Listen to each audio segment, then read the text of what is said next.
Hello friends, welcome to Pebbles and welcome to my course of 48 laws of power, सत्ता के 48 नियम। Rule number 23 is concentrate your forces. अपनी शक्तियों को एकाग्र करें।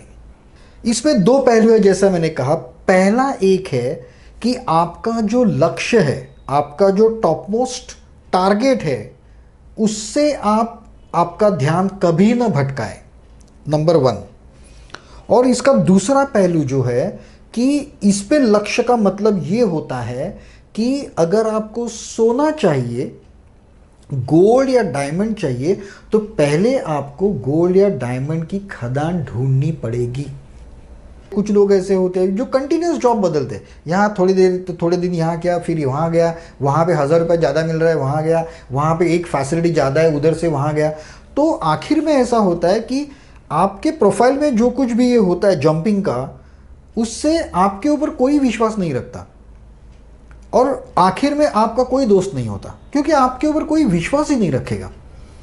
अगर आपके पास इंटेलिजेंस थोड़ा कम है तो भी चलेगा, लेकिन अगर कंसिस्टेंसी आपके पास नहीं है, डटे रहने की ताकत, मानसिकता, वो मानसिक ताकत आप में नहीं है, तो आप सिर्फ इंटेलिजेंस के जोर पर कहीं नहीं पहुंच सकते, कहीं भी नहीं। तो ये जो कंसिस्टेंसी है, that is very very important. जो ये कहते हैं कॉन्सेंट्रेट ऑन योर फोर्सेस, आपका तन मन धन उसी दिशा में, उसी पर फोकस होना चाहिए, उसी पत्थर को तोड़ना चाहिए। एक ना एक दिन पत्थर वो जरूर टूटेगा, 100% टूटेगा वो। और इसके लिए आपको थोड़ा सा जो मेडिटेशन होता है, योगा होता है, प्राणायाम होता है, ये चीज़ें आपको करनी पड़ेगी, क्योंकि आज के ज़माने में इतने प्रलोभन है, आपका माइंड डाइवर्ट करने वाली इतनी चीज़ें हैं, इतनी शक्तियां हैं कि एक चीज़ पर कंसंट्रेट कर पाना थोड़ा मुश्किल हो सकता है। अगर आपको कहीं दिखे कि मुझे थोड़ा सा फ़ायदा दूसरी जगह पे जाके मिल रहा है, तो आप, अगर आपने आपका जो उद्दिष्ट है, आपका ध्येय जो है, उसको अगर आपने तोड़ दिया, छोड़ दिया, तो आप कहीं के नहीं रहोगे। So this is very important कि concentrate on your forces, concentrate your power. एकाग्रता चाहिए दोनों चीज में, अपने ध्येय के प्रति और उस सोने के खान के प्रति, उस आदमी के प्रति, उस संस्था के प्रति जो आपको आपका ध्येय प्राप्त करवाने में मदद करेगा। Single mindedness of purpose and total concentration on one goal will overwhelm the enemy every time. मैं एक ऑनलाइन गेम खेलता था, विनाशी नाम था उसका। स्ट्रेटेजिक वॉर प्लानिंग का गेम था वो, ऑनलाइन इंटरनेट पे। उस गेम में मैं वर्ल्ड चैंपियन बन गया, वर्ल्ड चैंपियन। मैंने जब शुरुआत की थी तब कई ओपोनेंट गैंग्स थी, ओपोनेंट ग्रुप्स थे, जो वो बहुत पावरफुल थे, बहुत ही पावरफुल थे। मैंने ठान लिया था कि मैं यहाँ पे चैंपियन बनूंगा। डिकास्टिला नाम के एक ग्रुप में मैं ज्वाइन हुआ था वहाँ पे। उसके बाद में अलग अलग ग्रुप्स को जोड़ के मैंने एक्सिस नाम का एक अलग ग्रुप बनाया और सबको साथ लेके वो जितने लोग थे सबको हरा दिया हमने। अलग अलग कंट्रीज़ के थे और वो पूरे ग्रुप में मैं सोल चैंपियन बन गया, हाईएस्ट पॉइंट्स, और सबको हरा दिया मैंने। अभी ये जो वॉर गेम था, इसमें एंशिएंट वॉर गेम था ये, मतलब इसमें वो घोड़े थे, हाथी थे, सोल्जर्स थे, रैम्स थे, ये सारी चीज़ें थी। उनके हमारी आर्मी बहुत कम थी क्योंकि हमारा ग्रुप नया था।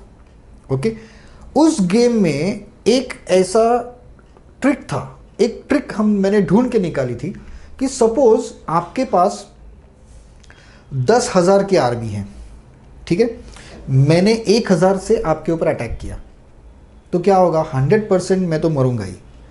लेकिन आपके जो है, आपके यहाँ पे जो आर्मी है, वो भी कुछ ना कुछ नुकसान तो आपको होगा, क्योंकि देखिए उसमें 5 या 6 तरह की आर्मी होती थी।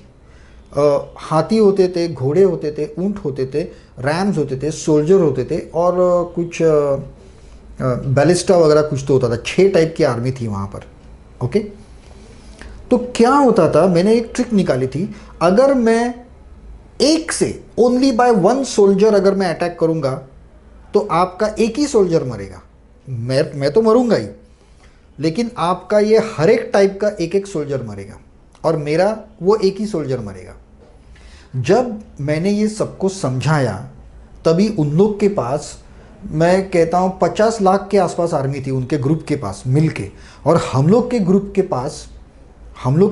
पास कुल मिला के एक 3-4 लाख, 3 या मैक्सिमम 5 लाख की आर्मी रहेगी सब ग्रुप के पास। ये मैंने सबको समझाया, दिखाया, और फिर हमने हर एक आदमी ने, हम कुछ 120 लोग थे, वो लोग 600 लोग थे, 120 लोगों ने सिर्फ एक एक सोल्जर से अटैक करना चालू किया। फेसबुक पर, ट्विटर पर, और ये हमारे जो ग्रुप्स थे, सोशल मीडिया के ग्रुप्स थे, विनाशी के चैट के ऊपर, इंटरनेशनल चैट पे हम लोग को बहुत हंसते थे। क्या आदमी लोग है, अरे they are attacking by one. लेकिन हम लोग शेड्यूल कर देते थे, हर मिनट में एक सोल्जर जाके अटैक करेगा, ऐसा हम लोग ने स्क्रिप्ट लिखा था, उसके ऊपर शेड्यूल किया था सब लोग ने। लेकिन उनको ये समझ में नहीं आया कि मेरा एक सैनिक उनके 6 सैनिकों को मार रहा है। इसका मतलब हम लोग जितने लोग थे, अगर हमारी आर्मी 5 लाख है और हम एक एक सोल्जर करके भेज रहे, तो वो 30 लाख लोगों को मार सकते हैं सीधा 30 लाख। और उनको एक महीने के बाद समझ में आ गया कि उनकी आर्मी इतने स्पीड से कम हो रही है, कंटिन्यूस उनके ऊपर अटैक हो रहे हैं। और दूसरी एक चीज़ होती है कि उनका जो अटैक शील्ड था, मतलब जो रिपोर्ट था, वो इतना लाल लाल भर जाता था कि कभी कभी हम लोग मैसिव अटैक भी कर देते थे, वो भी उनको समझ में नहीं आता था। एट लास्ट हम लोग ने उनकी 0 कर दी आर्मी, पूरा हमारा राज किया उसके ऊपर। मैं उसमें चैंपियन बन गया उसमें, और उसके बाद मैंने वो गेम छोड़ दिया क्योंकि कोई चैलेंज ही नहीं बचा। सभी लोगों ने वो गेम छोड़ दिया, चैलेंज ही नहीं बचा। लेकिन यही मैं आपको कहता हूँ, ये जो कंसिस्टेंसी है, अटैकिंग जो सोल्जर, ऐसे कैसल के ऊपर मैं अटैक करता था या हम लोग अटैक करते थे जिस कैसल में 1 लाख की आर्मी है, और कितना सोल्जर मैं भेज रहा हूँ, सिर्फ एक, लेकिन वो एक सोल्जर 6 लोगों को मार रहा है, 6 आर्मी को मार रहा है वहाँ पे। और ऐसे 100 लोग हर मिनट को एक अटैक कर रहे हैं। सो दिस स्ट्रेटेजी, ये जो कंसंट्रेशन जो पावर है, ये जो कंसंट्रेशन है, वो बहुत इंपॉर्टेंट है, बहुत ही इंपॉर्टेंट है। तो ये आपको करना ही होगा, और उसके लिए आपको योगा करना पड़े, प्राणायाम करना पड़े, मेडिटेशन करना पड़े, जो करना है वो करो, क्योंकि आपकी मेंटल पावर, मानसिक शक्ति, कहीं से भी विचलित ना होने की शक्ति बढ़नी ज़रूरी है। नहीं तो ये सब सक्सेस बिक्सेस भूल जाइए सब। आप अगर जंपर्स है तो आप कुछ नहीं कर सकते ज़िंदगी में। Next, a single patron appreciates your loyalty and becomes dependent on your services.